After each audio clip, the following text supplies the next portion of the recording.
Now, guys, we have reached our last item I want to talk about in this hypothesis testing before we put it all together in the next few videos.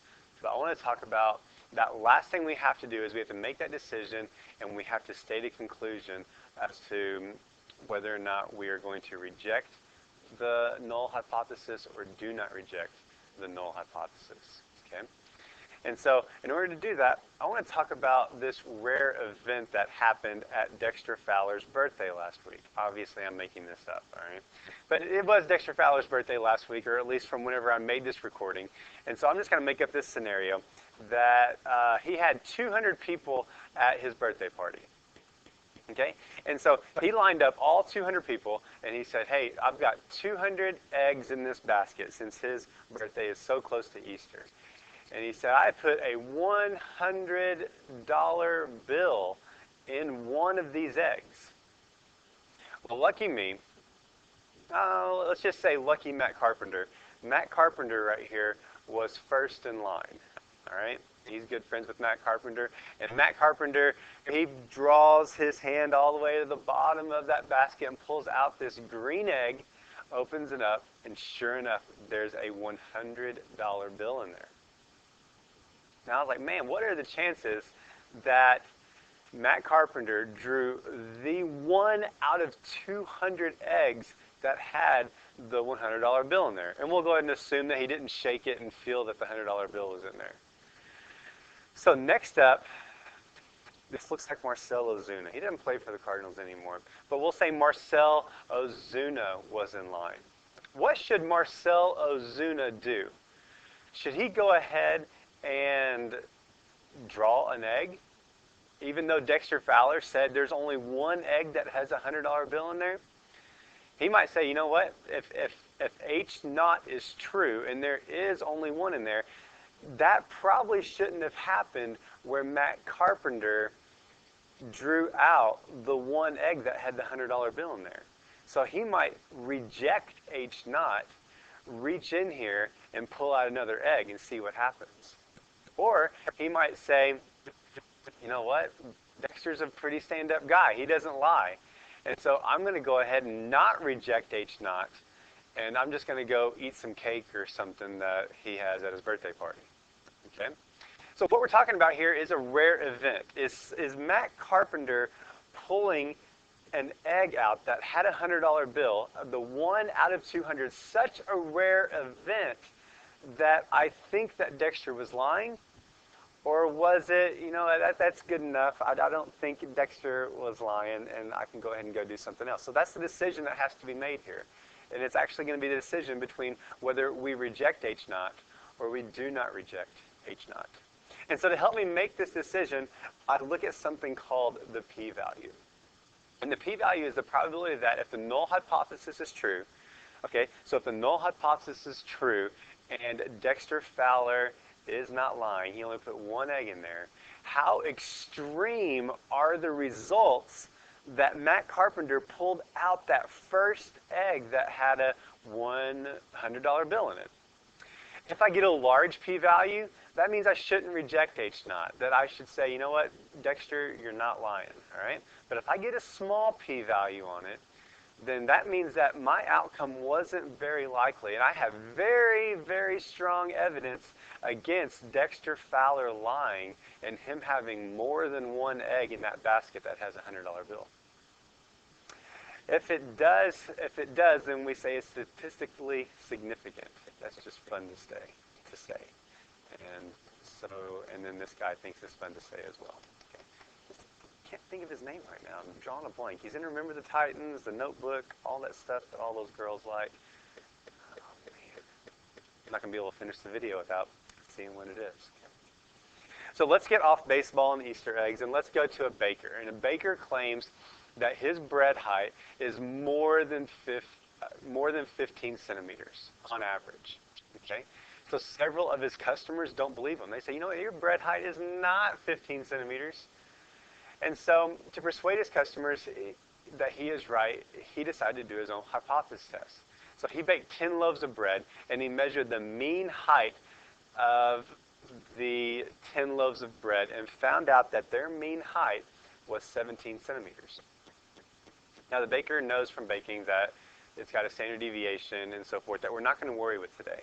But let's practice writing this. I want to kind of show you what's going on and what we're going to need to look at in order to make a valid conclusion.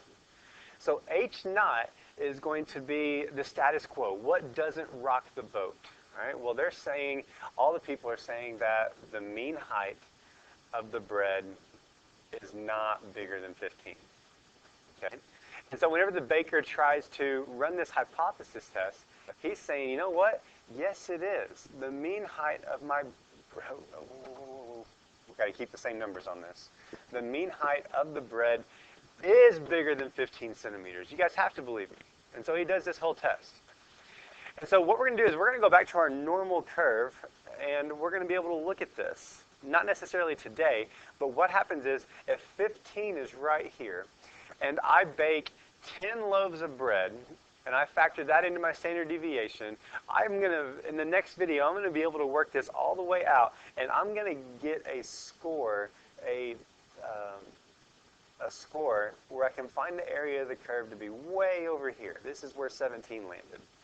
And I'm going to say, you know what, that's not very likely. There is not very much area underneath the curve for me to think that this should happen regularly, all right? And so I do have enough evidence to rock the boat right here, all right? And so I would be able to say that, you know what, I would be able to go ahead and reject H naught on this in favor of HA and say that this is true.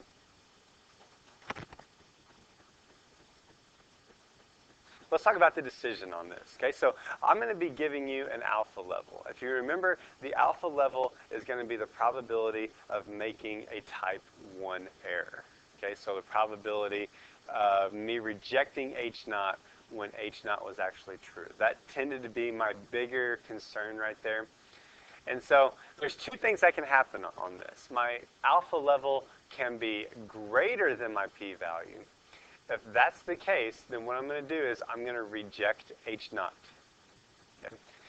So the results of this data are going to be significant. That's what happened probably with the baker on this, all right, was that whenever he did this, suppose that my alpha level, a lot of times we use like 5%. Suppose the baker got something well below 5% down here in this curve. Maybe he got like 3%. Then he's able to reject H naught in favor of HA, and he can say there's sufficient evidence to conclude that H naught is incorrect. There's significant evidence to conclude that the height of my bread is bigger than 15 centimeters. Okay. Now, suppose that your alpha level is smaller than your p-value. Okay. Smaller than the p-value, suppose that my 17 would have landed right here. I have way too much area in this curve, all right? So this red area is bigger than 5%. I cannot reject H naught. I did not get far enough over into the tails for that to happen. And so I would just have to say there is not sufficient evidence to conclude whatever the alternative hypothesis is. In the case of the baker up here, I would say there is not significant evidence to conclude that the mean height of the bread is more than 15 centimeters, okay? And notice I'm not saying accept, I'm saying do not reject. I know I said accept a couple of videos ago. I corrected myself. My bad on that, all right?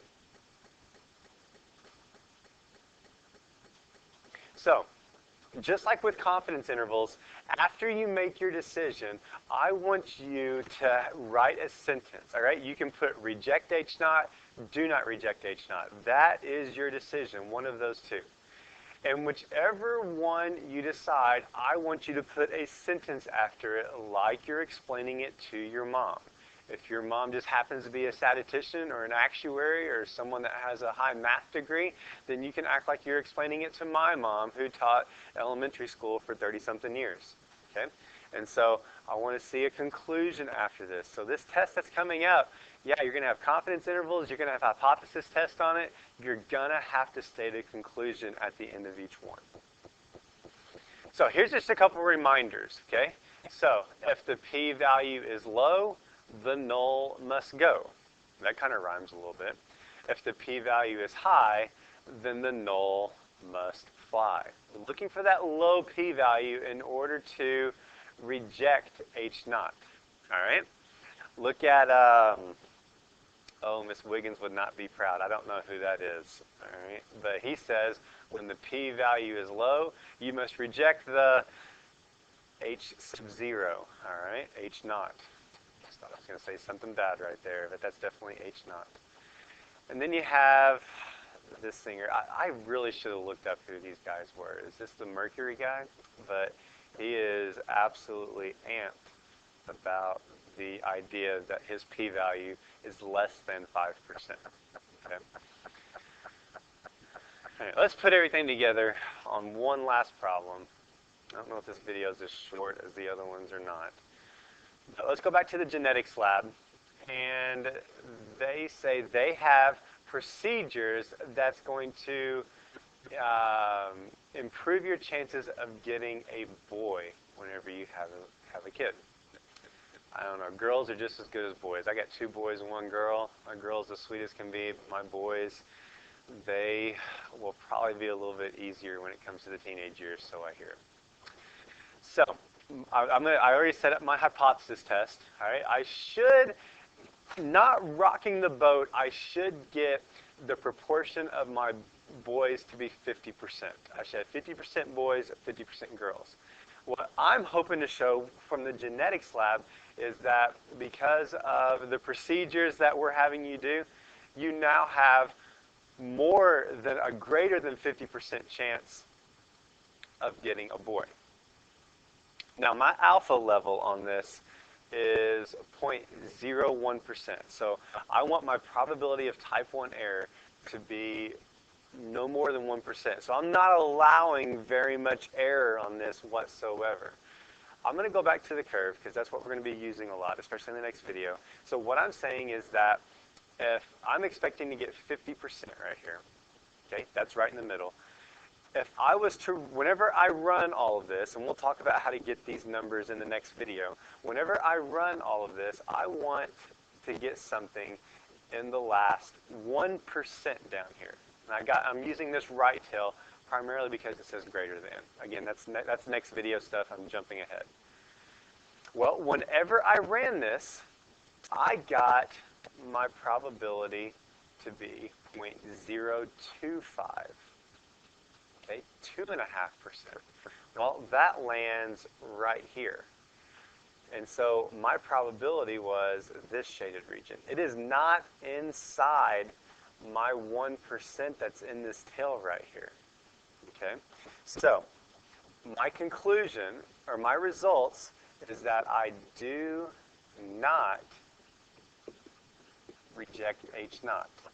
According to this sample, to this study, this whatever I did, I don't have enough evidence to show that their procedures are going to be good enough. And so I just want to state that in a sentence. I always start it off, there is, in this case, insufficient evidence